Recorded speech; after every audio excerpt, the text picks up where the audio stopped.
Sir, ಇಲ್ಲ ಅಂದ್ರೆ ಧ್ರುವವನ್ನು ಕೇಳ್ಕೊತೀನಿ. ಈಗಲೇ ಫೋನ್ ಕಟ್ ಆದಕ್ಕೆ ಪ್ರೋಗ್ರಾಮ್ ಮುಗ್ದಕ್ಕೆ ಮಿಲನ ಫಿಲಂ ಕ್ಲೈಮ್ಯಾಕ್ಸ್ ನ ಕಟ್ ಮಾಡಿ ಯೂಟ್ಯೂಬ್ ಅಲ್ಲಿ ಇರೋದನ್ನ ಕಟ್ ಮಾಡ್ಕೊಂಡು ಚಂದನ ಕಳಿಸ್ತೀನಿ. ಕ್ಲೈಮ್ಯಾಕ್ಸ್ ಇದು ನೋಡ್ಬಿಟ್ಟಾರೋ ಅಟ್ಲೀಸ್ಟ್ ಅವ್ನಿಗೆ ಹಳೇದೆಲ್ಲ ನೆನಪು ಬಂದು, ಹಳೆ ರೀಲ್ಸ್ ತಪ್ಕೊಂಡ್ರದೆಲ್ಲ ನೆನಪು ಬಂದು ಮತ್ತೆ ವಾಪಸ್ ಹೊರಗೆ ತಪ್ಕೊಂಡ್ರು ಸಂಸಾರ ಚೆನ್ನಾಗ್ ಮಾಡ್ಲಿ ಅಂತ. ಆಯ್ತು, ಬಂದೆ ಸರ್. ಕರಿಯರ್ ದೃಷ್ಟಿಯಿಂದ ನಿರ್ಧಾರ ಮಾಡಿದ್ದಾರೆ ಅಂತನಾ ಸರ್?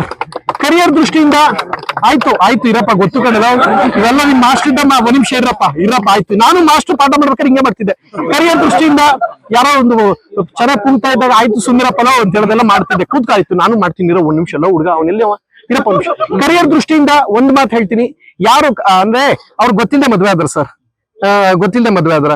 ಮದ್ವೆ ಆದ್ಮೇಲೆ ಇದಾಯ್ತೆ ಅಂದ್ರೆ ಕರಿಯರ್ ಯೋಚನೆ ಮಾಡಿರ್ತಾರೆ. ಬಟ್ ಬೇರ್ಪಟ್ಟು ಮಾತ್ರಕ್ಕೆ ಇಬ್ರು ಪೀಕ್ ಕೊಟ್ಟಾಯ್ತಾರೆ. ಈಗ ಸರ್, ಈಗ ಒಂದು ಎಕ್ಸಾಂಪಲ್, ಬೇರ್ಪಟ್ಟಕ್ಕೆ ಇವ್ರು ಋತಿಕ್ ರೋಷನ್ ಅವರು ದೀಪಿಕಾ ಪಡ್ಕೊಂಡು ಆಗಕ್ಕಾಯ್ತಾ? ಇಲ್ಲ. ಬದುಕು ಸುಂದರವಾದ್ದು, ಚೆನ್ನಾಗ್ ಬದುಕಿ ಅಣ್ಣ. ಒಂದ್ ಶೋ ಮುಖ್ಯನ ಕರಿಯರ್ ಮುಖ್ಯನ ಅಣ್ಣ? ಒಂದು ಶೋ ಮುಖ್ಯನ ಕರಿಯರ್ ಮುಖ್ಯನ? ಸಾರಿ, ಒಂದು ಶೋ ಮುಖ್ಯನ ಜೀವನ ಮುಖ್ಯನ? ಜೀವನನೇ ಮುಖ್ಯ ಅಂದ್ರೆ ಚೆನ್ನಾಗ್ ಬಾಳ್ತಾರೆ. ಕರಿಯರ್ ಮುಖ್ಯ, ನಂಗೆ ಶೋ ಮುಖ್ಯ ಅಂದ್ರೆ ಕಷ್ಟ. ಅದು ನಾನು ಹೆಂಗ್ ಬರ್ದ ಈಗ ನಾನು ಅದೇ ಹೇಳೋದು, ಶೋ ಮುಖ್ಯನ ಜೀವನ ಮುಖ್ಯನ? ಜೀವನನೇ ಮುಖ್ಯ. ಜೀವನದಲ್ಲಿ ಚೆನ್ನಾಗ್ ಬಾಳ್ಬೇಕು. ನಮ್ಮ ಬದುಕು 4 ಜನ ಇವಕ್ಕೆ ನನ್ಗೆ ಇನ್ಬಾಕ್ಸ್ ಹಾಳಾದ್ರು ಇನ್ಸ್ಟಾಗ್ರಾಮ್ ಅಲ್ಲಿ ಮಾಡ್ತಲೇವು ಇಬ್ರು ಸೇರಿಸಿ ನನ್ ಮಾತು ಕೇಳಿದಾರ. ಎಲ್ಲರಿಗೂ ಒಳ್ಳೇದಾಗ್ಲಿ. ನಾಳೆ ನನ್ನ ಸಿನಿಮಾ ಮುಹೂರ್ತ ದಯವಿಟ್ಟು ಬನ್ನಿ. ನಾನು ತುಂಬಾ ಕಷ್ಟದ ಸಿನಿಮಾ ಮಾಡ್ತಾ ಇರೋದು. ಈ ನೆಪೋಟಿಸಮ್ ಇಂಡಸ್ಟ್ರಿ ನಾನು ಬಹಳ ಕಷ್ಟಪಟ್ಟು ಒಳ್ಳೊಳ್ಳೆ ಸಿನಿಮಾಗಳು ಮಾಡ್ತಾ ಇದ್ದೀನಿ. ನಂತರ ಟ್ಯಾಲೆಂಟೆಡ್ ಸಿಗಲ್ಲ, ತುಂಬಾ ಅಪರೂಪ. ಕರ್ನಾಟಕ ಸಿಕ್ಕಿರೋ ಅಪರೂಪದ ವಜ್ರ ನಾನು. ದಯವಿಟ್ಟು ನಾನು ಚೆನ್ನಾಗಿ ಕಾಪಾಡ್ಕೊಳ್ಳಿ. ಥ್ಯಾಂಕ್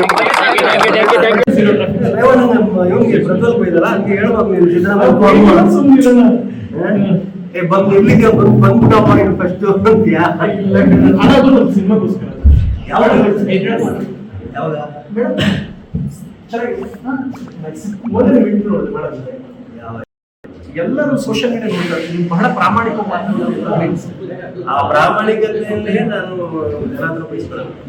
ನಿಜ ಹೇಳ್ಬಿಡ್ತೀನಲ್ಲ, ಅದೇ ಪ್ರಾಬ್ಲಮ್.